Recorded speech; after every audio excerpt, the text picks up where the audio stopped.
Bienvenidos y gracias por acompañarnos en este Foro UNIR que hoy celebramos junto a Santillana para hablar de un tema clave: cómo educar con emoción para lograr una inclusión real, porque la inclusión educativa implica hoy garantizar pues, que todos los estudiantes participen, aprendan y se desarrollen en un entorno en el que además se cuide el bienestar emocional. Y hoy vamos a hablar de eso, de cómo traducir ese bienestar emocional en prácticas concretas dentro del aula. Además, en un evento, ya saludo, digo buenos días, buenas tardes, porque estáis conectados desde muchísimos lugares. Jorge Haley, que me va a acompañar en este foro de hoy. Más de 8.000 personas inscritas a este Foro UNIR de hoy. Así es, Ana. Bueno, 8.500 personas hasta hace unas horas antes de empezar este evento, pero además con un dato, recibimos más de 1.000 preguntas. O sea, el tema es tan interesante. Justamente, o sea, hablamos de inclusión, hablamos de esa gran transformación que se vive, desde ya que se vive en España, pero en toda América Latina, de este proceso de cambio, de transformación, de evolución en la educación. Y bueno, cuando hablamos de inclusión, vemos que el interés es muy, muy grande, porque hoy hay una palabra, hoy hablamos mucho de la necesidad del bienestar emocional. Y creo que hablar justamente de ese bienestar emocional y de esa inclusión en el aula es el tema que hoy convoca a tanta gente que nos acompaña. Pues sí, la mayoría de ellos docentes, ¿no?, que quieren llevarlo a las aulas para conseguir ese aprendizaje personalizado, que cada niño aprenda a su ritmo, ¿no?, y conseguir ese objetivo que además se habla en todos los aspectos, y es el bienestar emocional y la importancia también de la salud mental, de la inclusión, cada uno a su ritmo. Y yo creo, Jorge, que ya es el momento. No sé si quieres saludar a algunos de los que están. Vamos a saludar. Vamos a mencionar. Porque, sí, tenemos muchísima gente conectada dejándonos sus mensajes.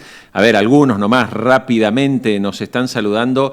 Carla Palma desde Bolivia, Isabel Murillo desde Bucaramanga, Colombia. Tenemos a gente de Esmeraldas en Ecuador, Quito, Ecuador. Desde Uruguay, Sofía nos está saludando. En Bogotá tenemos a Olga Lucía Carreño.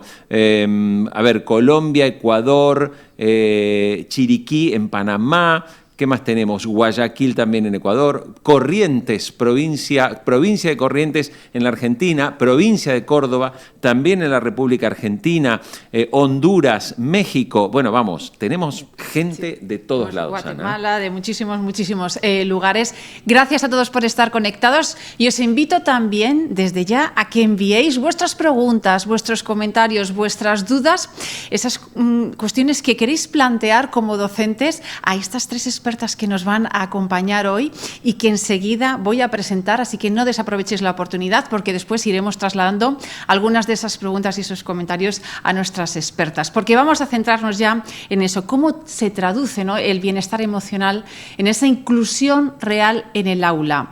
Y para ello vamos a debatir con tres expertas. Saludo a Jerónima Sandino Ceballos, coordinadora de la Red Iberoamericana de Educación Inclusiva UNESCO. Muchísimas gracias, Jerónima, por estar hoy aquí con nosotros. Hola, muy buenos días, Ana, Jorge, Pamela y Celeste. Muchísimas gracias por la invitación. Un placer desde la UNESCO y desde la RINE, la red que acabas de comentar. Es un placer para nosotros estar aquí y hablar sobre todo de educación inclusiva y del bienestar de las y los estudiantes. Celeste Guadalupe Salerno, editora y directora editorial del Grupo Santillana. Muchísimas gracias, Celeste, también por tu participación hoy aquí en este Foro UNIR. Hola, ¿qué tal? Buenos días. Bueno, muchas gracias por la invitación. Desde el Grupo Santillana estamos muy contentos de participar, sobre todo porque el bienestar emocional es un tema que hoy nos ocupa, nos preocupa y sobre el que estamos trabajando mucho. Así que muchísimas gracias por la invitación y compartir la mesa con las colegas acá es muy interesante. Muchas gracias. Como decías, estáis trabajando y hemos visto, ¿no?, por esa tantos inscritos que tiene el foro y aquí esa preocupación también de los docentes por este aspecto. Y Pamela Ruiz Castañeda, doctora en psicología e investigadora de UNIR. Muchísimas gracias también, Pamela, por estar hoy aquí con nosotros. Hola, buenos días, buenas tardes. Nada, muchas gracias a ustedes por la invitación. Buenas tardes, compañeras. Encantada de poder compartir este espacio con todas ustedes, pues para poder hablar de este tema tan importante como es las emociones, ¿no? Y la educación desde este enfoque emocional. Pues Jorge, vamos a abrir primero con esa mesa de debate, después vamos a pasar a un taller más práctico, ¿no? Para ver cómo se puede llevar eso al aula, que es lo que también nos estaban preguntando en el chat y nos ha llegado también esas preguntas y esos comentarios previos. Quieren ver ejemplos reales de cómo llevarlo al aula. Pero primero, también son muchas esas preguntas que han llegado para cuestiones de, oye, ¿cómo llevar esto a la práctica? Una de las preguntas que recoge algunas de las preocupaciones, de las dudas, de los comentarios que nos han hecho llegar, Jerónima, tienen que ver con esta que te voy a lanzar. Nos decían, ¿qué está fallando hoy para que la inclusión y el bienestar emocional sigan siendo más un discurso que una práctica real? ¿Qué está pasando? Bueno, pues Ana, y creo que más que una falla, yo creo que tenemos que tener mucho cuidado de hablar de fallas en la escuela, porque la escuela es el lugar donde nos cuidamos, donde van nuestros estudiantes y las familias, donde llevan a los y las estudiantes a que se cuiden. Tenemos que tener mucho cuidado también de ver a la escuela porque la escuela es el lugar donde aprendemos a vivir en comunidad. Entonces yo creo que tanto la educación inclusiva como también pensar en hablar del bienestar, tenemos que pensar que la educación inclusiva es un proceso y es un proceso que es imperfecto y siempre está en evolución. Y lo mismo también no es un problema de sensibilidad, sino es también de acción. Entonces yo creo que hablar de lo que está fallando, no tenemos que cambiar el discurso y pensarlo en positivo. Tenemos que hablar también de lo que está bien, porque se están haciendo muchas cosas bien y muchas cosas que tenemos que ver, por ejemplo, con lo que vamos a ver ahora más adelante con Pamela, todas esas herramientas que podemos tener en cuenta para poder trabajarlo en la escuela. Entonces, la educación socioemocional nos da claves para esas relaciones positivas, para hablar de accesibilidad emocional, para hablar de bienestar, para poder reducir todos esos estigmas, el aislamiento.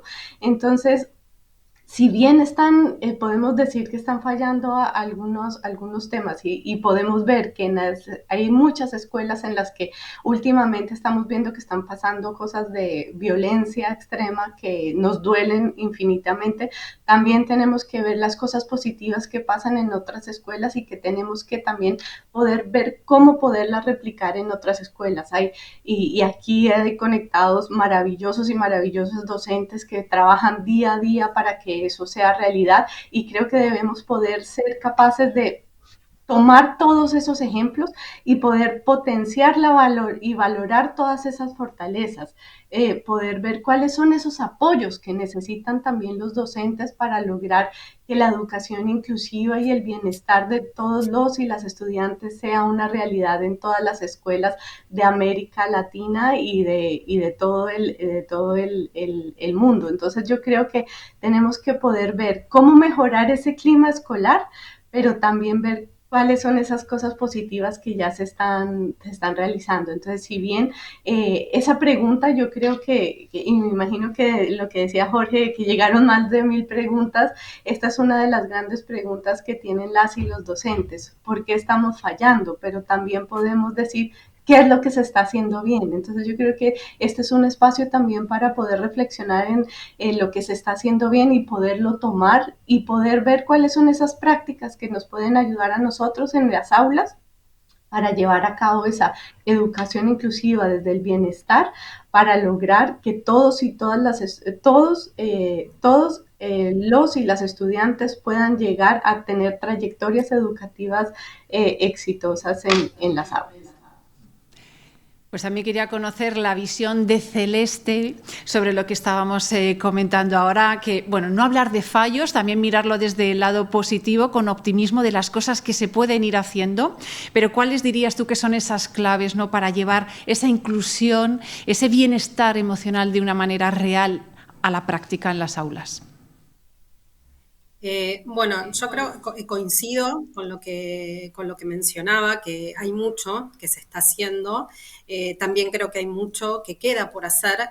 Yo creo que hoy, con los actos de violencia que vemos, se acelera un poco más la preocupación y tratar de poner foco en mirar un poco más allá, ¿no? Yo creo, hablo como generadora de contenidos, en realidad en mi rol de editora, y en lo que me convoca a mí, que es la industria editorial, para acompañar a los centros educativos.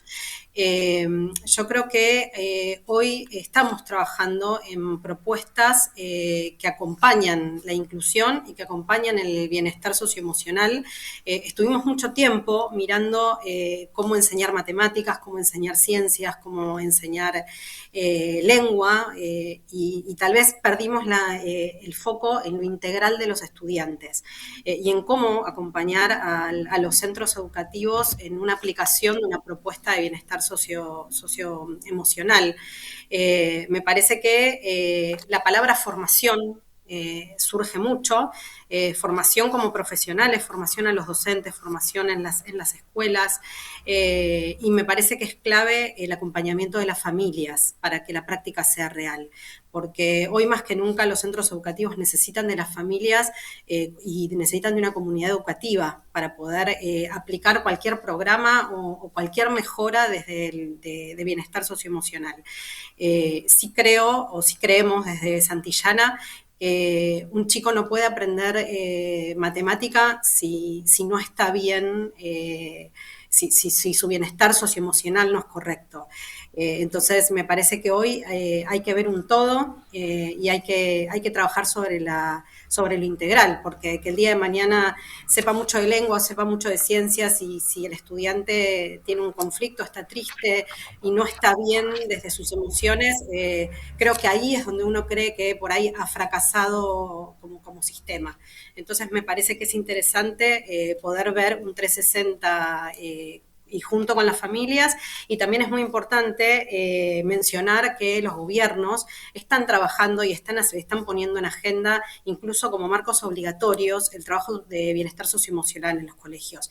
Y eso yo creo que nos ayuda mucho, porque en algún punto también nos hace mirar más allá y trabajar más sobre esto.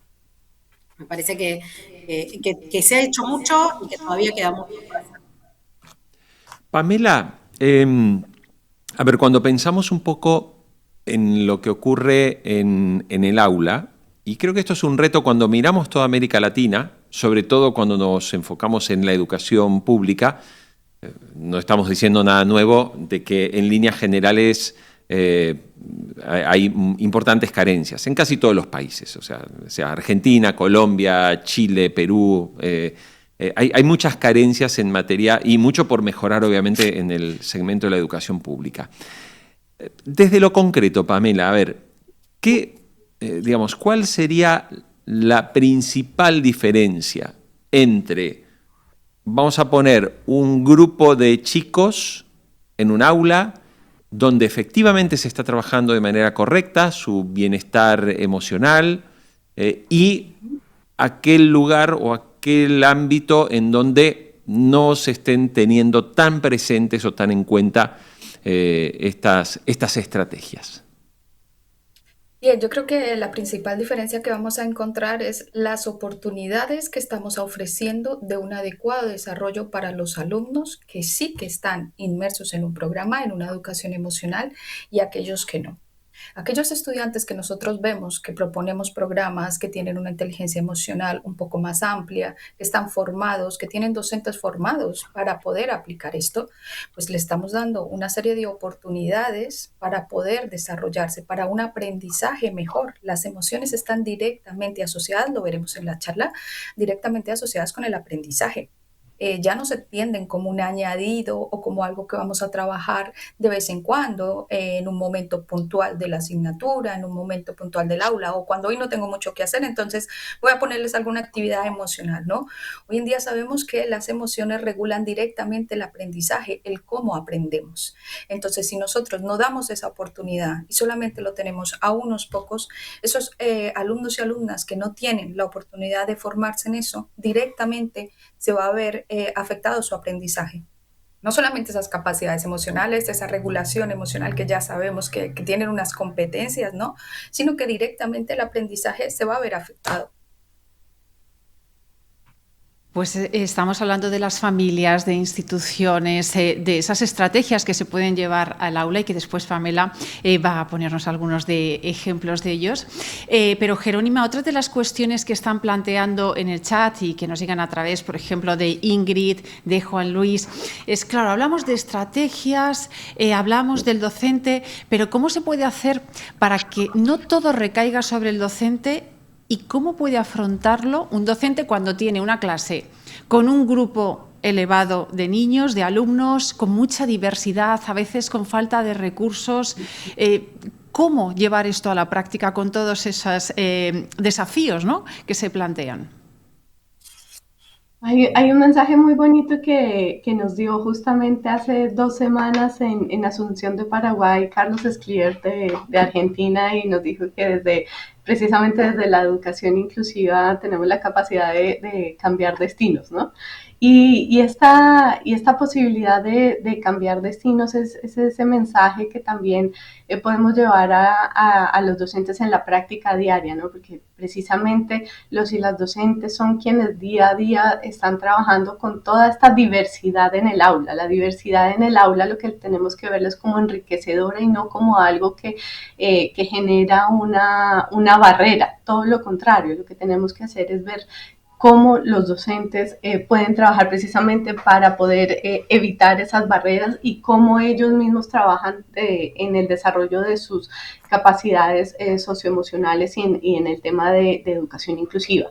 Hay algo muy, muy importante también al momento de pensar cómo llevar al aula o cómo trabajar en el aula la educación socioemocional, y bueno, y Pamela seguramente lo va a trabajar ahora, o cómo también poder ver el tema de educación inclusiva. La idea es, obviamente, que los docentes sepan, tengan los conocimientos, sepan trabajar con la diversidad, pero no solamente que se queden, por ejemplo, en el conocimiento con cada uno de los diagnósticos en el caso de discapacidad, que es el tema que trabajamos desde la Red Iberoamericana de Educación Inclusiva, sino que sepan también cómo este manejo de la diversidad puede aportar a todos y todas los estudiantes que tienen en su aula, porque precisamente en esa diversidad es la que vamos a encontrar en el día a día afuera, ¿no? En la calle, y precisamente esa práctica de cómo trabajar con cada uno y cada una de los estudiantes desde su diversidad es lo que puede aportar los docentes desde esa práctica y desde esa praxis pues en el aula. Hay algo muy importante y es las creencias. La creencia de que no se puede es una de las creencias que impide o es una de las barreras más poderosas que tienen los docentes al momento de enfrentarse en el aula. Entendemos, obviamente, que al llegar a un aula donde hay una diversidad enorme de diferencias, estudiantes con discapacidad, estudiantes migrantes, estudiantes con diversas condiciones, diversas trayectorias, es muy difícil. Sin embargo, hay una pregunta que es importante hacerse, y es cómo poder diseñar experiencias de aprendizaje para todos y todas, no centrarse en individualmente cuáles, obviamente existen ajustes y apoyos que necesitan estudiantes específicos y necesidades educativas específicas que necesita cada estudiante, pero cómo el maestro puede diseñar esas experiencias de aprendizaje, cómo puede trabajar basado en proyectos, cómo puede trabajar con el diseño universal para el aprendizaje, que ahora precisamente está trabajando, por ejemplo, ahora con la actualización del diseño universal para el aprendizaje 3.0, está trabajando precisamente en el agenciamiento de los estudiantes, en potenciar sus fortalezas, en potenciar cómo participa activamente de su aprendizaje y cómo tiene la capacidad cada uno de los estudiantes de poder decir cuáles son esos apoyos que necesita. Entonces, si bien el maestro tiene y los docentes tienen grandes retos al momento de enfrentarse con esta diversidad en el aula, creo que también es necesario ese cambio de mirada y de podernos pensar cómo crear experiencias de aprendizaje que sean para todos y para todos los estudiantes y que además beneficien al docente.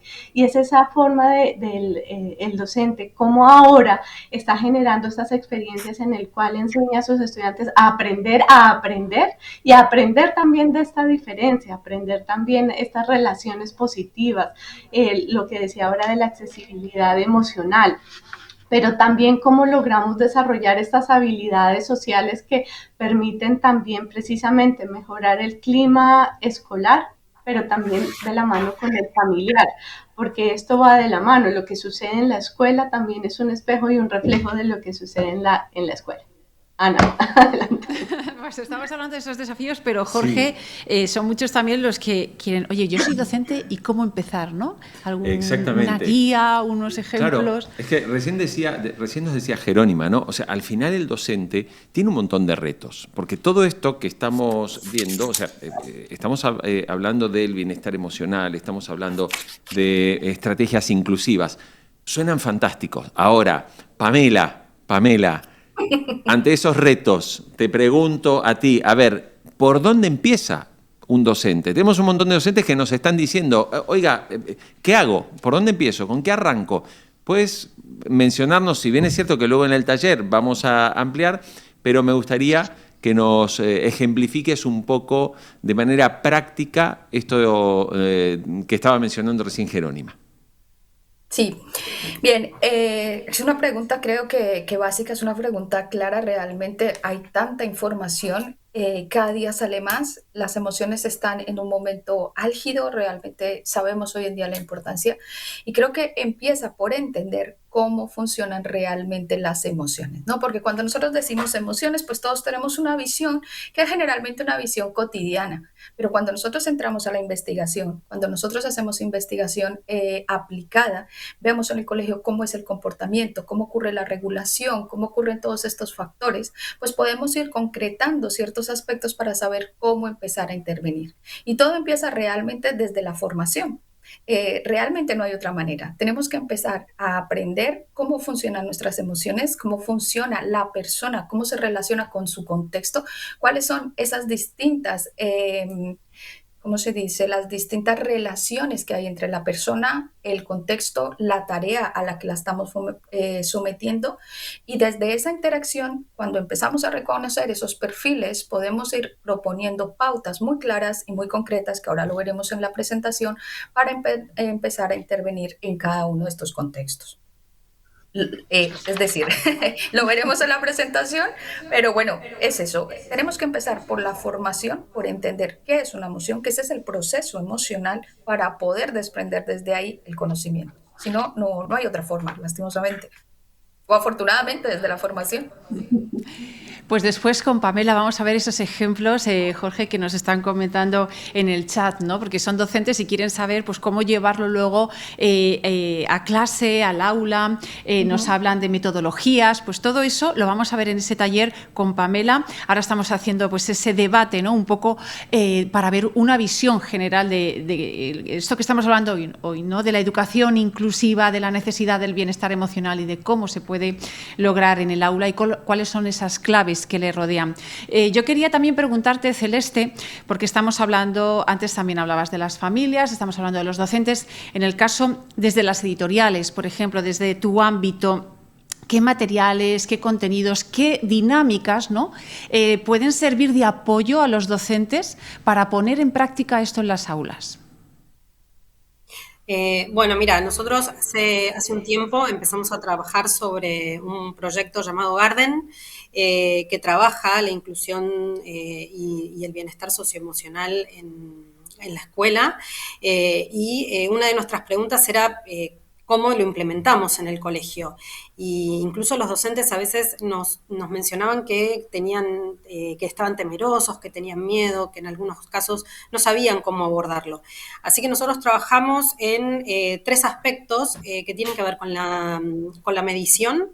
Y esto lo apuntamos sobre todo al departamento a los psicopedagogos del colegio, a través de la intervención. Esto sí está hecho para los docentes y para los alumnos, y a través de la mejora. y, por supuesto, con un plan de formación que acompaña toda la implementación de nuestra propuesta Garden. Además, en nuestra propuesta nosotros también damos unas agendas que es para que lo trabajen los alumnos. Son agendas que no están secuenciadas, se pueden trabajar con sesiones autónomas,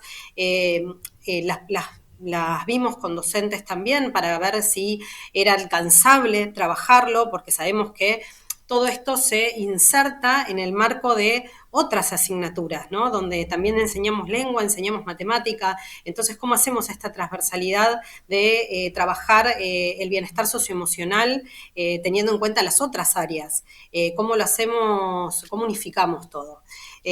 Nuestra propuesta también está basada en el marco teórico de CASEL, donde trabajamos el autoconocimiento, el autocontrol, la conciencia emocional, la relación con otros, la empatía, y por supuesto todo acompañado de un plan de formación para los docentes y con guías también para poder implementar la propuesta dentro del aula y que sea más fácil. Y con respecto a la medición, también trabajamos con inteligencia artificial, tenemos una propuesta que se llama María, que diagnostica y da informes al colegio, y creemos que eso es muy valioso, ¿no? Porque cuando tenemos el diagnóstico de la situación, cuando vemos un poco más allá, podemos intervenir y podemos trabajar con los alumnos y a su vez trabajar con las familias. Y también trabajamos con los docentes a través de las guías, pero también con propuestas que están pensadas específicamente para trabajar el bienestar de ellos. Porque también, un poco como decían recién, es importante que el docente también tenga cuidado su bienestar. Entonces, pensamos en una propuesta que abarca a toda la comunidad educativa. Me gustaría mencionar, y un poco ya cerrando la mesa, porque vamos enseguida a tener este taller, a ver, hay algunos comentarios. Por ejemplo, nos dice Hilda Perdomo, dice, los docentes en ocasiones nos sentimos desvalidos para enfrentar falencias en el desarrollo emocional de los niños, por desconocer la aplicación efectiva de las metodologías activas. También nos dice María Alicia Renfijes, dice, ¿qué podemos hacer cuando nosotros desde nuestro lugar hacemos todo, pero vemos que no tenemos la ayuda de la familia? Y esto, Jerónima, es algo en lo que muchos de los mensajes en el chat están remarcando. A veces la tarea, digamos, denodada de un docente por trabajar con su grupo, con sus estudiantes, con sus alumnos, pero luego ver que la familia no se involucra. ¿Podrías darnos un poco brevemente una mirada también desde ese trabajo que están desarrollando y sobre todo, bueno, qué se puede hacer cuando precisamente ese pilar fundamental en el desarrollo de un niño, que es su familia, no se involucra en su proceso educativo cuando hablamos obviamente de la escuela? Este es un punto súper importante porque la educación es algo de todos, ¿no? La educación no sucede solamente en las cuatro paredes de un aula, sino sucede en todo momento y a toda hora y a lo largo de la vida, ¿no? Desde la primera infancia y a lo largo de la vida, y la familia y la comunidad, no solamente la familia, el núcleo central del niño o la niña es importante, sino en general todo lo que lo rodea. Entonces la implicación es sumamente importante. Saber que ese más allá, ese pasar la puerta y entregar al niño, que el niño salga de la escuela y no ver ese espejo de lo que se está haciendo, puede ser muy frustrante para los y las docentes. Ahí es muy importante poder hacer un trabajo de sensibilización, pero no solamente de ese o esa docente, sino de la escuela, ¿no? Desde el directivo, desde la directiva de cada una de las escuelas, porque es increíble cuando uno entra a una escuela y la directiva es una persona empoderada que trabaja con sus docentes, que trabaja con la comunidad, que trabaja con los estudiantes, que el centro es el bienestar de los estudiantes, y se nota, ¿no? Se nota no solamente en lo que sucede en cada una de las aulas, sino se nota al momento de que los padres, los apoderados, quienes están a cargo de los niños en el cuidado de estos niños y niñas, van por ellos, colaboran en diferentes actividades en las escuelas. Entonces, yo creo que es muy importante y creo que ese sentimiento de estoy haciendo algo, pero después cuando sale de mi salón es diferente. Creo que ahí se necesita un trabajo de comunidad educativa, no solamente de esa docente o ese docente que escribió el mensaje, sino de cómo comunidad educativa logramos que esa sensibilización hacia el cuidado, hacia el bienestar de los niños y las niñas se cree de verdad como algo importante. Son acuerdos, ¿no? Son esos acuerdos de comunidad escolar que no son solamente entregar a mi hijo para que le enseñen algo en la escuela, sino yo como padre, como apoderado, tengo que también tener esa sensibilidad de entender que lo que sucede en la escuela debe seguir replicándose en la casa y que uno como padre o madre de familia también tiene que dar el ejemplo. Entonces, ahí el mensaje que yo le podría dar también a esta persona que envió el mensaje es que debe también poder hablar con su directivo, que esto no es un trabajo de un solo docente o una sola docente, sino es de comunidad, de poder hacer comunidad y una comunidad que logre un bienestar y una pertenencia, ¿no? Porque yo creo que para lograr también ese bienestar socioemocional de los estudiantes tenemos que lograr la pertenencia del y la estudiante, pero también de la familia, y lograr esa pertenencia en la escuela, en ese pertenencia en el proceso y en la trayectoria educativa de cada uno de los niños y niñas, hace parte de lo que la escuela tiene que trabajar con su comunidad educativa, no puede ser solamente lo que sucede en el aula. Pues muchísimas gracias, Jerónima. Por haber estado hoy aquí en este Foro Unir, por ayudarnos a hacer esa primera aproximación a lo que estamos hablando del bienestar emocional y de lograr también una inclusión real. Muchísimas gracias por estar hoy aquí con nosotros, Jerónima. No, muchísimas gracias a ustedes y súper invitados también a poder seguir desde la página de UNESCO lo que hacemos en la Red Iberoamericana de Educación Inclusiva, que es precisamente para esto, para lograr una red y trabajar de manera co-creativa en pro de los niños y las niñas de América Latina. Pues muchas gracias y todavía hay que seguir trabajando y seguir dando pasos. Celeste, Guadalupe Salerno, también editora Grupo Santillana, muchísimas gracias también por estos minutos, ¿no?, en los que has estado con nosotros en este Foro Unir. Gracias. Muchas gracias por la invitación.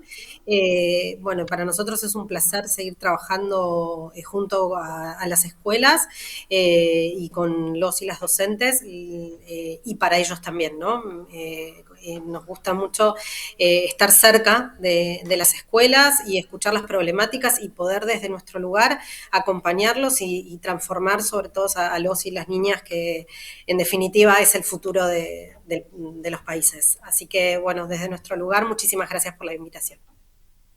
Gracias a las dos. Nos quedamos con Pamela para ese taller, pero en esta mesa, Jorge, han quedado cosas muy interesantes. Sí, absolutamente. Para el debate, la reflexión de todos los docentes que nos están viendo ahora y están conectados. Sí, yo creo que hay que decir, bueno, primero, hay muchísimos mensajes. Tenemos tanta gente conectada que la verdad que entran tantos que solo podemos seleccionar algunos.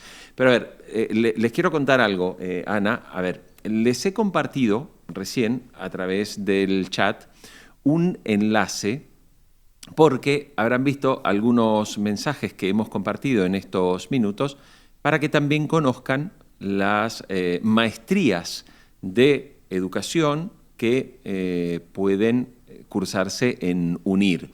Pero creo que el dato importante es decirles que a todos los que se han apuntado a este foro que hemos organizado con Santillana y que están siendo parte de este evento, les compartimos un enlace donde les informamos que aquel que quiere hacer una especialización, una maestría oficial, título europeo, que obviamente se convalida en los países, en América Latina, en Ecuador, en Colombia, en Argentina, bueno, con esa titulación que ustedes pueden hacer y que cursan 100% online, hay un descuento del 60%, hasta el 60%.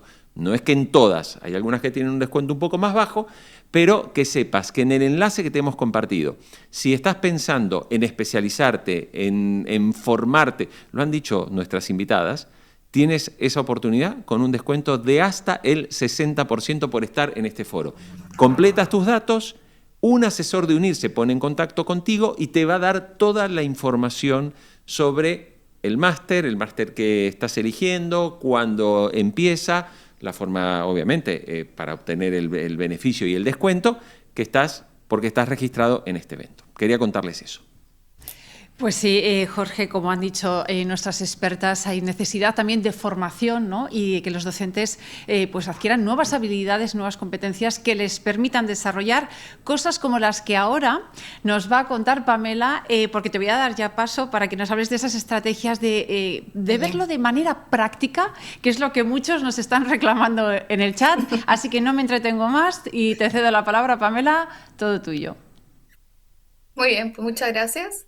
Bien, pues igual, gracias por la invitación nuevamente. Vamos a comenzar con esta charla que se llama Estrategias Inclusivas para el Bienestar Emocional en el Aula. Bien, me gustaría poder hablar de muchas cosas, proponer muchísimas estrategias, pero el tiempo pues no lo permite, así que voy a abordar desde lo más específico, desde lo más concreto, que nos va a dar cuenta un poco de cómo luego también podríamos o por dónde van encaminadas un poco las estrategias para intervenir en aspectos mucho más amplios. Bien, a ver. Vamos a empezar con un ejemplo que seguramente nos es común a todos nosotros.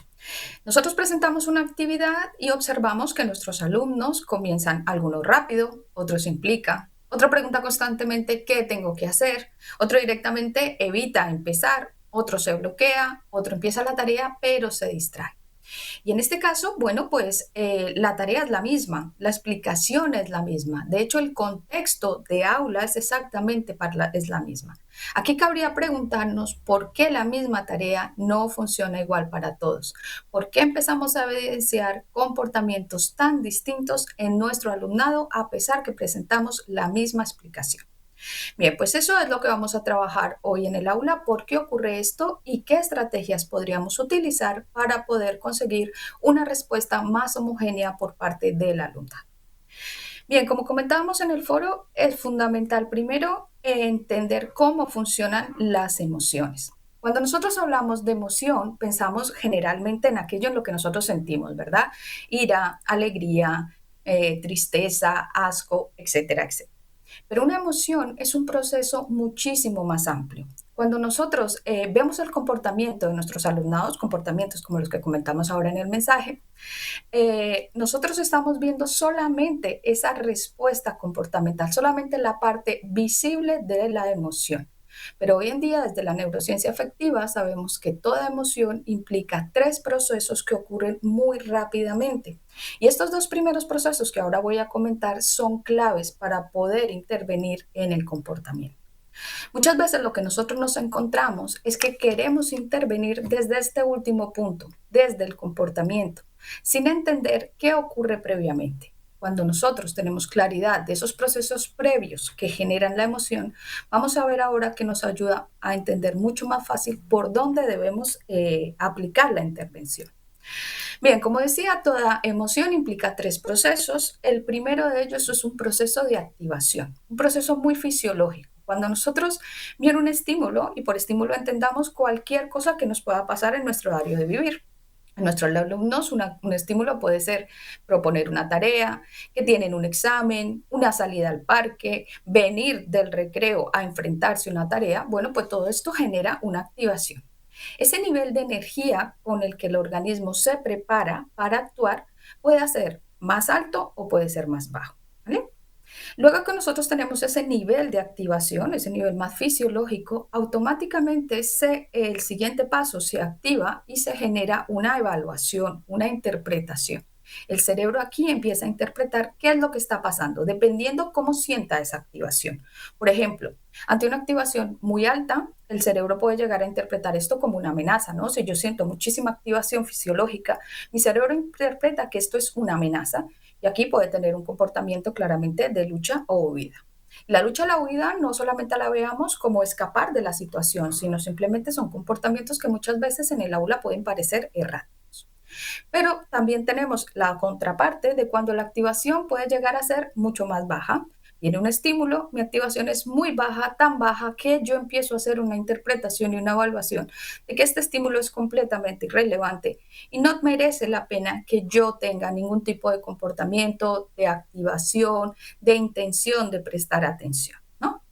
Bien, pues esto es lo que ocurre a nivel individual a todos nosotros y a nuestros alumnos cuando procesamos una emoción. Hay una activación, hay una evaluación y hay una tendencia a la acción. Bien, pero la emoción no surge en el vacío. Es decir, la emoción se sitúa dentro de una situación muy concreta. Para comprender lo que realmente ocurre en el aula, nosotros necesitamos ampliar esa mirada y considerar tres elementos que están constantemente interactuando. Vamos a hablar de la persona, vamos a hablar de la tarea y vamos a hablar del contexto. Cada persona, por supuesto, viene con un temperamento, un nivel de activación emocional, una historia, una experiencia previa, o incluso puede venir ya con estrategias de regulación o puede carecer completamente de las mismas, ¿no? Luego también tenemos un contexto y por contexto, como comentábamos ahora en el foro, pues hay muchísimos tipos de contexto. El principal será la familia, pero en la familia hay que ser realistas, no siempre podemos intervenir directamente. Lo ideal, como comentaban las compañeras, sería generar una red, ¿verdad? Donde la familia se implique. Pero en esto quiero aterrizarlo un poco más y que hablemos de lo que sí que tenemos nosotros como docentes, el control. Y en este caso vamos a hablar de ese contexto de aula, de ese clima, de esas normas, esa estructura, de esa previsibilidad de la clase y de la forma de intervención del docente. Bien, dentro del contexto y algo que interactúa constantemente es la tarea. La tarea, hago referencia a cualquier actividad de aprendizaje que tenga que hacer nuestro alumnado. Puede ser una tarea que sea más fácil, una tarea que sea más difícil. La tarea puede aportar claridad, la tarea puede aportar sentido, relevancia y la tarea también puede aportar, por supuesto, posibilidades de éxito. Bien, como comentaba al principio y el tiempo es un poco limitado, quiero empezar y hoy nos vamos a centrar sobre todo en intervenir sobre la tarea. Y aquí me gustaría pues lanzar una pregunta, que es la primera pregunta que tengo. Cuando una tarea no funciona como esperábamos, como en el ejemplo del inicio que he comentado, ¿qué solemos pensar primero? ¿Que el problema está en el alumnado, en la tarea o en el contexto?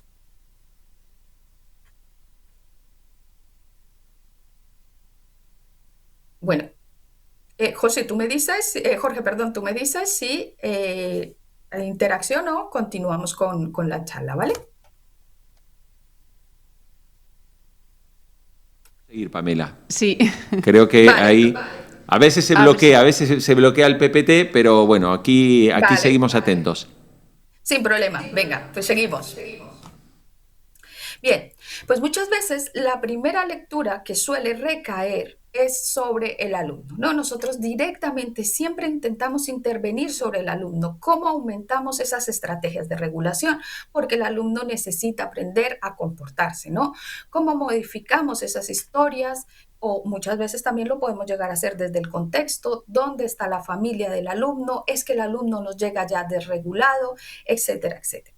Bien, pues algo que es clave entender es que lo más modificable al principio, cuando nosotros estamos introduciéndonos a este tema y necesitamos acciones concretas, no va a ser ni la persona ni los grandes contextos, va a ser empezar a intervenir por la tarea. Y a mí me gusta verlo esto como una forma de empezar a practicar, ¿no? Cuando nosotros ya hemos conseguido dominar estos aspectos de la presentación de la tarea, vamos a ver que también ya podemos seguir interviniendo en aspectos mucho más complejos como la persona y el contexto.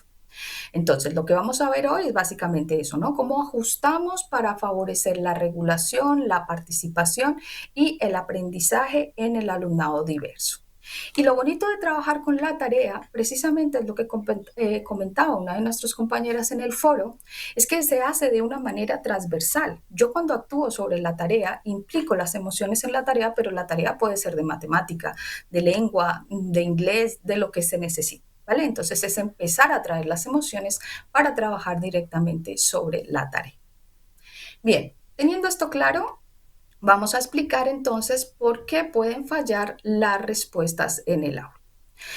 Hoy en día la evidencia en neurociencia afectiva nos muestra que la emoción regula de manera directa los procesos implicados en el aprendizaje. La emoción influye en cómo se atiende, en cómo se procesa y en esa capacidad que tenemos para sostener el esfuerzo a lo largo de una tarea. ¿Y qué es lo que realmente influye? Bueno, pues lo primero es ese paso inicial de la emoción que comentaba al principio, que generalmente no estamos bien. Ese nivel de activación. Nosotros podemos encontrarnos en dos zonas que van a tener una consecuencia muy similar, que es el no aprendizaje. Por ejemplo, podemos encontrarnos en una zona donde nosotros mismos o nuestro alumnado nos encontramos en una activación baja. Esto es una situación en la que se tiende muy fácilmente a la desconexión. Cuando presentamos una tarea y observamos una baja activación, vamos a observar un estado emocional de aburrimiento, de apatía, etcétera, etcétera. ¿Cuál es el impacto que tiene la emoción en el aprendizaje? Bien, pues que el cerebro se apaga, no hay un foco atencional, la atención se va a desviar a cualquier otra cosa que él encuentre mucho más interesante, o ella encuentre mucho más interesante. Por el contrario, puede ocurrir también algo similar, ¿no? Hay una activación muy alta donde se genera un bloqueo.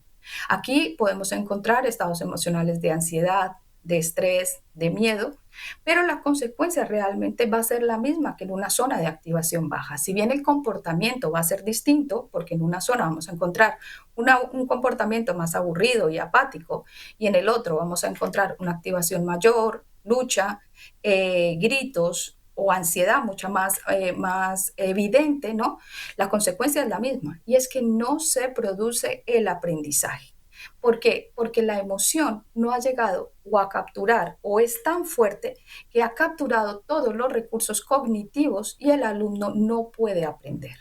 Entonces, ¿qué sería lo ideal? Bueno, pues lo ideal es que nosotros consigamos mantener ese nivel de activación en un punto medio, en una zona óptima de fluidez, donde el estado emocional ayuda a enfocar la atención, a generar esto y a entender esto o a interpretar esto como un reto, como un equilibrio, donde la atención se focaliza, se maximifica la mejora en la memoria y también ayuda muchísimo a una adecuada toma de decisiones. Ojo, no confundir, esto es importante, el mantener una zona óptima de fluidez con simplemente intentar que nuestro alumnado esté tranquilo, ¿vale?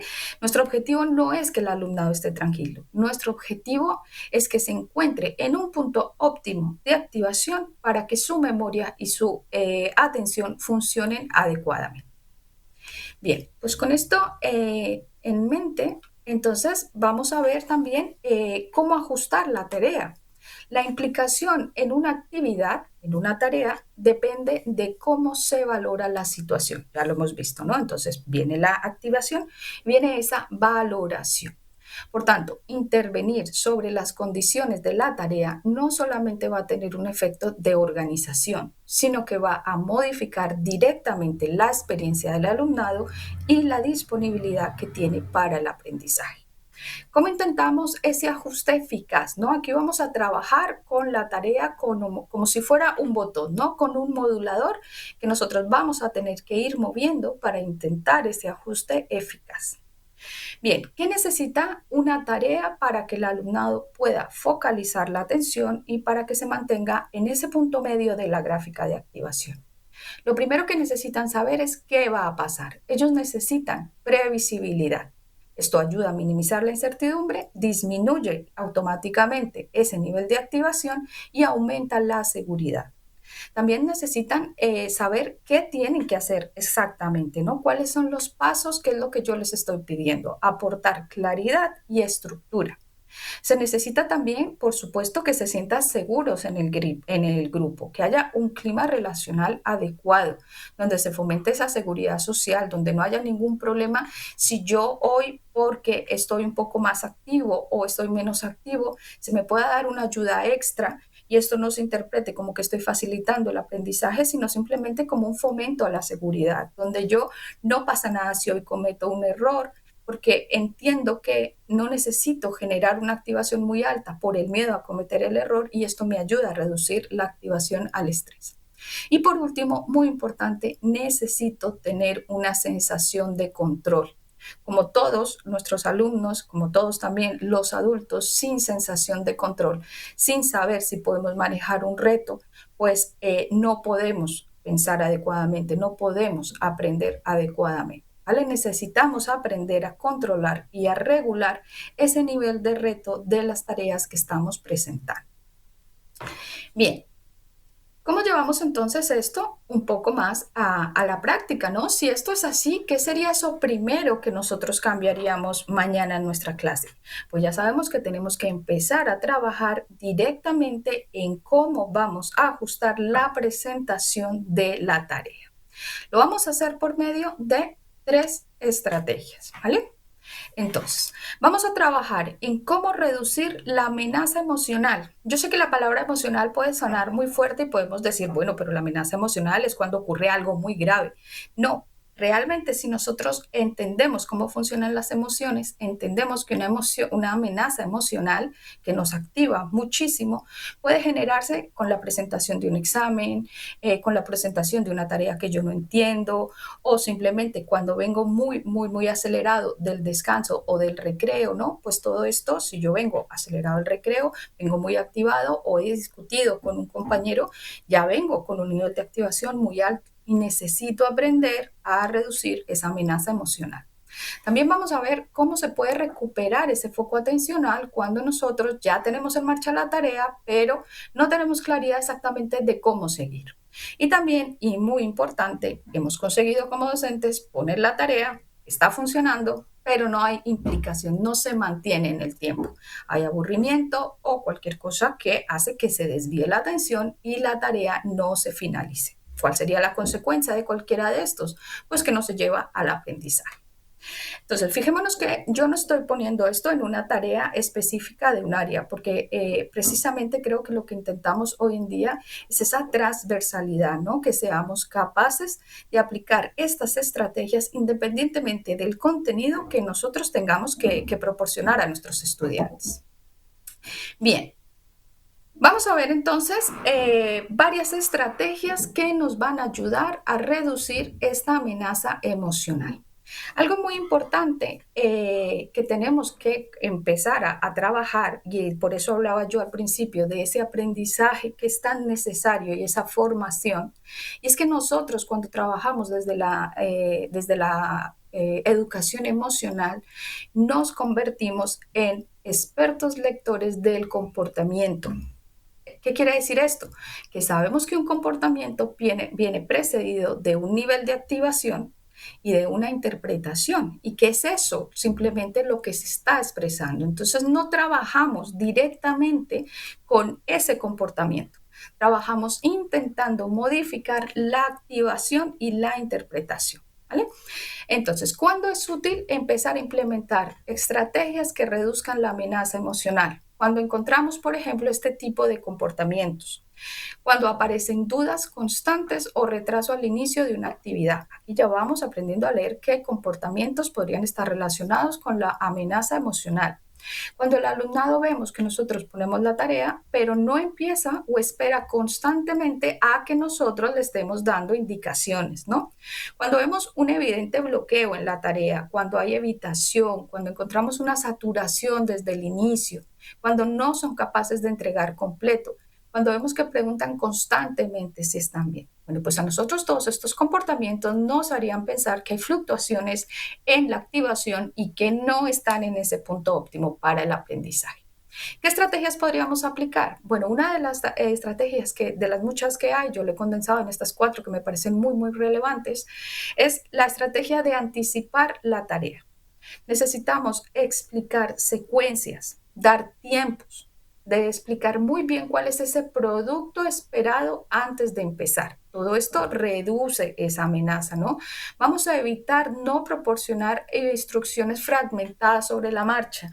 Ve comenzando que yo te voy explicando el siguiente paso. Bueno, esto inmediatamente en una persona que no tenga una adecuada regulación va a subir su ansiedad. No sé qué está esperando de mí, no sé qué tengo que entregar, ¿no? Un ejemplo breve, simplemente, bueno, tienes 10 minutos, primero lees luego respondes 2 preguntas y luego me entregas. Y así, entre más pasos y más oportunidades demos de dividir una tarea para que el participante sepa o el alumno o la alumna sepa qué tiene que hacer, pues mucho más estable va a ser su nivel emocional. Dar un punto de entrada claro, mostrar el primer paso a paso con un ejemplo. Y es más, si nosotros podemos dar ese primer paso, damos esa seguridad como líderes de grupo, pues el alumnado reduce su ansiedad y sabe nuevamente qué se espera de él. Por ejemplo, empiezo yo la primera frase y ahora continúan ustedes. Bien, la siguiente sería ajustar esa carga inicial. Vamos a reducir temporalmente, ¿vale? Esto no se trata de facilitar una tarea, se trata de ajustarla y reducir temporalmente la exigencia.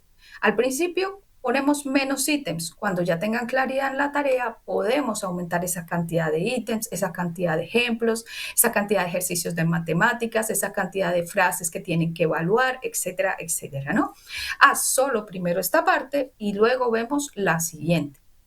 Y por último, fundamental, necesitamos eliminar la ambigüedad de las tareas que presentamos a nuestro alumnado. Necesitamos además trabajar siempre con una rúbrica, concretar qué se considera bien hecho, y esto sirve tanto para los más chiquititos como los más grandes, ¿no?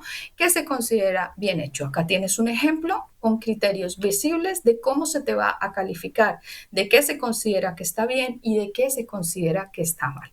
Mostrar cualquiera de estas respuestas a nivel de un modelado antes de empezar nuevamente puede ayudar perfectamente a que el alumno o aumente su implicación o disminuya la misma.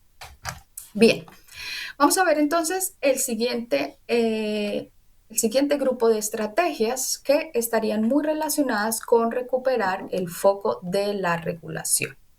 Nuevamente, tenemos que volvernos expertos en empezar a leer comportamientos para entender cuándo aplicar cada una de estas estrategias. ¿Cuándo serían útiles aplicar estrategias para recuperar el foco atencional? Cuando en medio de la tarea vemos mucho ruido, vemos mucha agitación o dificultad para sostener la atención, cuando aparece un bloqueo, cuando hay mucha frustración, esto suele ocurrir muchísimo, o cuando hay directamente un abandono de la tarea. Tras distracciones, por ejemplo, cuando vienen del descanso, cuando hay interrupciones, porque hay una discusión, porque cualquier estímulo X llama la atención, desvía nuestro foco, la emoción capta ese foco atencional y me distraigo y me voy a lo que es más relevante para mí porque mi activación me lo está diciendo, ¿no? Entonces, y también pues cuando hay desregulación leve o cuando empiezan los conflictos. ¿Qué estrategias podemos utilizar? Bien, primero, introducir micropausas reguladoras, ¿vale? Y veamos que esto se hace directamente en cualquier tipo de tarea. ¿Cómo lo podemos aplicar? Si nosotros estamos viendo alguno de estos comportamientos que implican claramente una activación hacia arriba, necesitamos detener brevemente la actividad. Vamos a hacer una pausa de 30 a 60 segundos y hay muchas estrategias que podemos trabajar acá. Vamos a fomentar el silencio, vamos a pedir 30 a 60 minutos de silencio, vamos a hacer respiraciones guiadas, que también es muy útil y muy relacionado con el mindfulness que hoy se utiliza muchísimo.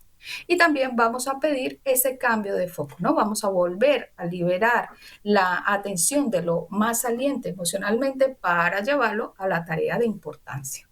Por ejemplo, paramos un momento, dejamos el lápiz y hacemos 60 segundos de respiración guiada. Aquí, obligatoriamente, automáticamente, nuestro cerebro tiene que desactivar, nuestro cerebro tiene que bajar porque lo estamos llevando a esa respiración, a ese contacto nuevamente con la tarea. Bien, la siguiente sería reducir la demanda en el momento crítico. Si nosotros aprendemos a leer comportamientos, sabemos perfectamente cuándo se va a desencadenar un conflicto. Sabemos cuándo se va a empezar a aumentar esa activación y podemos trabajar antes de que llegue ese momento. ¿Cómo podemos hacerlo en medio de una tarea? Bien, pues vamos a simplificar la tarea temporalmente. Por eso es tan importante que desde el principio la tarea nosotros la podamos separar en pasos, la podamos poner en pasos pequeños, porque luego nosotros podemos dividirla y simplificarla pidiendo solo X pasos para recuperar esa sensación de control en el alumnado. Por ejemplo, olvida todos los demás, ya no vas a iniciar por toda la actividad, sino que vas a empezar por solo esta pregunta. Luego tenemos también estrategias como reorientar la atención de forma explícita y muy relacionada con nombrar lo que está pasando. Bien, cuando hablamos de reorientar la atención de forma explícita, significa dar consignas claras de retorno, ¿vale? Una señal breve. ¿Qué ocurre? Como comentaba al principio, no puedo extenderme mucho en aspectos del contexto, pero algo que nosotros también trabajamos muchísimo es que como intervenimos en la tarea, intervenimos en el contexto, con el propósito de que cuando nuestra aula, nosotros ya llevamos un tiempo con nuestro alumnado, lo hemos entrenado desde este punto de vista emocional, lo ideal y lo que intentamos, el objetivo es que el propio alumnado aprenda también a leer el comportamiento y sea capaz de regular el grupo, ellos mismos a su propio grupo, ¿no? Cuando nosotros damos estas estrategias, como dar una consigna clara de retorno, una señal breve, o cuando yo describo la situación de forma neutra y digo exactamente qué está ocurriendo. Ahora mismo hay mucho ruido, cuesta concentrarse, o ahora mismo parece que hay dos compañeros que pueden generar o que pueden entrar en un conflicto. Bien, pues yo lo que hago es recuperar de manera consciente, salir de ese automatismo que tanto alumnos como adultos generalmente estamos, volvemos a traer la atención al momento presente para poder seguir trabajando, ¿no? Bien, ¿cuáles serían entonces las siguientes estrategias cuando nosotros vemos que, bueno, ya hemos puesto la tarea en marcha, conseguimos que la tarea esté recorriendo, pero no siempre es fácil sostener esa implicación? Y aquí viene algo muy importante porque de esto depende altamente el nivel de éxito en el aprendizaje y en la consecución final de la tarea. Tenemos que aprender a sostener la implicación en una tarea. ¿Cómo lo podemos hacer? Bueno, ¿y cuándo es útil utilizarla? Cuando vemos comportamientos de inseguridad, alumnos muy dependientes que todo el tiempo están preguntando qué tienen que hacer, o alumnos que directamente no se implican. Hay una bajísima iniciativa y no hay implicación, ¿no? Cuando aparece esa desconexión, ese desinterés, un aburrimiento sostenido, o cuando a pesar de lo que saben qué hacer, siguen cometiendo los errores, porque directamente es que no hay interés en llevar a cabo esa tarea, ¿no? ¿Qué estrategias específicas podemos aplicar? Bien, necesitamos aumentar la percepción de control en la tarea. Podemos ser flexibles sin que el objetivo cambie. Esto es importante. Nosotros traemos un objetivo de aprendizaje que es muy claro. Por ejemplo, yo quiero que hoy aprendan X contenido. Eso yo no lo voy a cambiar. Lo que yo sí puedo cambiar para aumentar la percepción de control es permitir cómo ellos trabajan sobre la consecución de ese objetivo. Por ejemplo, ¿cuál es el orden de presentación? ¿Quieres presentarlo formato lápiz y papel? O tal vez te motivaría más hacerlo en una página web, ¿no? ¿Quieres elegir la forma en que presentas el ejemplo? Bueno, pues todo esto va a aumentar la percepción de control porque implica directamente una lección, una toma de decisiones por parte del alumnado. Entonces puedes empezar, por ejemplo, por la pregunta que tú prefieras o eligiendo el modelo de presentación sin cambiar el objetivo. Bien, dar sentido inmediato a la tarea, y creo que esto es una de las estrategias más importantes de todas. ¿Por qué? Porque está directamente relacionada con la motivación intrínseca. Nosotros cada vez que colocamos una tarea, debemos intentar explicar para qué sirve. ¿Qué es lo que estás haciendo? ¿Para qué te va a ayudar esto? Pero no en el futuro, no en 20 años, no cuando salgas del cole, no. Ahora, ¿qué utilidad tiene? ¿No? Esto les fomenta, esto les da una motivación para el mundo real. Yo lo hago porque me puede ayudar a hacer esto. Entonces hay un mayor nivel de implicación, hay un sentido real de para qué estoy haciendo esto. Y sabemos que a nivel emocional esto es fundamental para la atención sostenida. También necesitamos aprender a ajustar el nivel de reto. Esto no se trata simplemente de facilitar demasiado una tarea. Si nosotros pusiéramos tareas excesivamente fáciles, vamos a tener la misma respuesta. Tarde o temprano nuestro alumnado se va a aburrir porque no tiene ningún reto, no hay un aprendizaje, ¿no? Entonces, tenemos que intentar ni poner tareas muy fáciles ni demasiado exigentes, ir adaptándolas al nivel de implicación. La dificultad tiene que venir mediada por la implicación. Si esto ya lo tienes, por ejemplo, pasa al siguiente nivel. Si no, te devuelves uno y empiezas por aquí, ¿no? Esto también ayuda a favorecer al clima de que no pasa nada. Si hay un error, no pasa nada si tienes que devolverte un punto para poder volver a retomar. Y finalmente, siempre trabajar con el feedback. el feedback de cómo lo has hecho al final, ¿no? Una vez que hemos recorrido todos estos pasos, hemos terminado la actividad, pues dar un feedback real. Tenemos que aportar tanto lo positivo como lo negativo. Esto está bien planteado ahora, pero necesitas mejorar esta parte. Esto también da una responsabilidad y un sentido de control muy importante a nuestro alumnado. Bien, pues con estas estrategias que he intentado explicarlas muy prácticas, ¿no? Vamos llegando ya al final de lo que sería esta charla y voy a hacerlo simplemente con 2 ejemplos muy concretos, viendo, como digo, tenemos que volvernos expertos lectores en los comportamientos porque sabemos que tienen una base. Imaginémonos un alumno A donde no comienza la tarea, pregunta repetidamente qué hay que hacer, se mantiene en espera o incluso se le explica pero no comienza. Bien, si yo hago una lectura adecuada de la situación de ese comportamiento, yo puedo llegar a interpretar pues que la tarea no se percibe como clara o como predecible. Hay mucha incertidumbre al inicio y necesito reducir esa amenaza emocional. ¿Qué necesito? Aplicar alguna de las estrategias que hemos comentado al principio, ¿no? Facilitar ese acceso inicial. Y por tanto, debo llevar un ajuste al aula, debo llevar un ajuste a la tarea, donde, por ejemplo, entre ellas puedo anticipar los pasos, mostrar cómo empezar, reducir la duda inicial con yo como modelo y facilitar la entrada a la actividad. Pensemos en el segundo caso, donde un alumno comienza la tarea, pero la abandona repetidamente y expresa constantemente que es difícil, pierde el foco o directamente es que no mantiene ningún tipo de implicación. ¿Cuál sería una lectura? Bueno, pues que la tarea puede que se perciba como demasiado exigente o demasiado difícil de sostener. Acá hay una falta de control que interrumpe la continuidad para llegar al aprendizaje. Bien, ¿qué necesitamos? Podríamos tener que aplicar herramientas tanto de la segunda como de la tercera intervención, ¿no? Reducir esa exigencia, recuperar la sensación de control y llevar ajustes al aula donde, además de dividir en pequeños pasos, permitir la toma de decisiones, la responsabilidad, la motivación intrínseca que ayuda a retomar el control y a sostener la actividad. Bien, simplemente ya para finalizar, algunas ideas que sí me gustaría con las que nos quedáramos, y es aprender a ajustar la situación porque esta cambia la participación, incluso en tareas muy sencillas, ¿vale? En las que son más complejas, por supuesto, con más razón. La conducta del alumnado no siempre indica una falta de capacidad o una falta de interés. Simplemente es el punto en el que la situación deja de ser manejable para él, porque ya sabemos que puede estar en un estado de activación muy alto o muy bajo. Cuando ajustamos la claridad, la carga o el control de la tarea, no estamos simplificando el aprendizaje, no queremos darles todo más fácil, no es eso lo que intentamos, ¿vale? Lo que intentamos es hacer posible que más estudiantes puedan iniciarlo, puedan sostenerlo y puedan completarlo, independientemente de su variabilidad individual. Pequeños cambios en la tarea o en el contexto pueden ayudar a transformar la forma en que el alumno se regula. Indirectamente, trabajando con la tarea, les estamos aportando ya también medidas de regulación.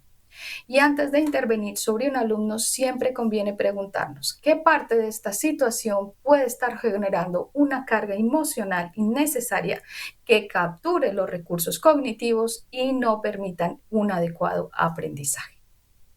Muy bien, pues eso sería todo por hoy. Muchas gracias.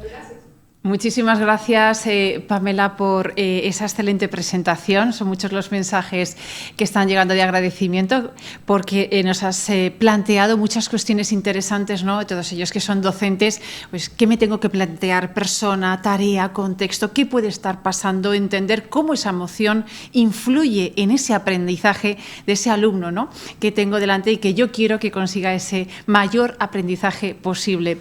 Muchísimas gracias, de verdad, Pamela, por esta presentación y por haber estado ahí con nosotros en este Foro Unir. Un placer. Muchas gracias a ustedes por la invitación. Muy interesante, Jorge. Todas las cuestiones que nos han planteado y siguen entrando esos mensajes de agradecimiento. Sí, total. O sea, tenemos muchos comentarios, a mucha gente Ana agradeciendo. Quiero recordarles y repetir el enlace que les hemos compartido, que el que tienes allí en el chat. Recién me preguntaba alguien, oye, ¿dónde están las maestrías? ¿Cuáles son los másteres? En el enlace que te compartimos vas a ver que tienes un formulario. En ese formulario despliegas en la parte de arriba y eliges la maestría que es la que estás buscando, la que es para ti. Entonces, cuando eliges esa maestría, dejas allí tus datos y el asesor de UNIR se pone en contacto. Te reitero, a los que están por este foro que hemos hecho con Santillana, el beneficio es de un descuento de hasta el 60% en alguna de las titulaciones. No es en todas, pero en algunas de las titulaciones puede llegar al 60%. Así que tenlo en cuenta, completas tus datos y bueno, y a ver si pronto te vemos también celebrando recibir tu título de maestría. Enseguida vamos a ver esas imágenes, pero ahora cuando os desconectéis os vamos a pedir un último favor. Os va a saltar una encuesta y os pedimos que la respondáis porque a nosotros nos ayuda a seguir haciendo eventos como el de hoy que viendo los mensajes tanto os han gustado. Y ahora sí, nos despedimos como decía Jorge, cuando nuestros alumnos por fin alcanzan sus metas, reciben ese título después de ese esfuerzo y de haber apostado por la formación, pues con unas imágenes de una graduación de UNIR os dejamos y Jorge Geli, un placer como siempre. Como siempre, nos vemos muy pronto. Muchas gracias. Yo os propongo que seáis de ese tipo de personas, de aquellas que actúan como vectores de paz, de amabilidad y de visión positiva. Esa es la más eficaz y más práctica manera de luchar por hacer mejor nuestro mundo. Si alguna vez cultiváis la crítica, sed benévolos. Benevolencia no quiere decir tolerancia de lo ruin o conformidad con lo inepto, sino voluntad del bien. En vuestro caso, deseo ardiente de ver realizado el milagro de la belleza. Encontré la UNIR, me gustaron bastante las condiciones, dije, bueno, pues ¿por qué no? Al final es la universidad del futuro. Desde el primer momento te apoyan, sacan lo mejor de ti, como ser humano y el valor añadido que me ha dado no tiene precio, es oro. Importantísimo es el mentor, es una persona que es como el buen padre de familia, siempre está pendiente de uno. Gente profesional y además pues con una amabilidad personal increíble. Pero ellos lo hacen aún mucho más fácil para uno. Al final no tienes un horario establecido, lo puedes hacer como tú quieras, desde donde quieras, siempre y cuando tengas acceso a internet y la verdad que es la mejor decisión que puedes tomar. UNIR me ayudó a poder completar mi carrera desde cualquier parte del mundo.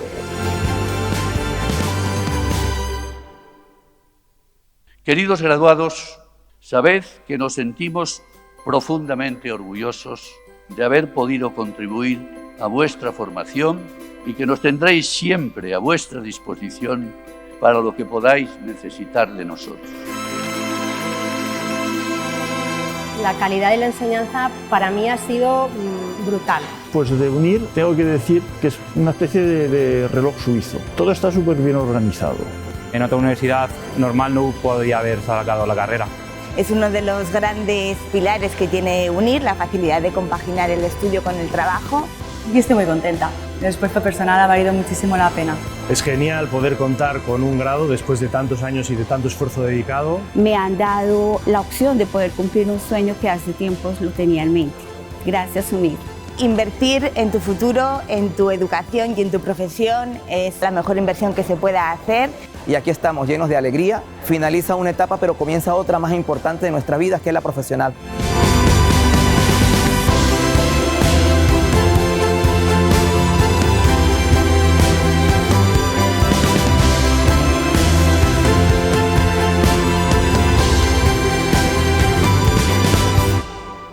Lo logramos.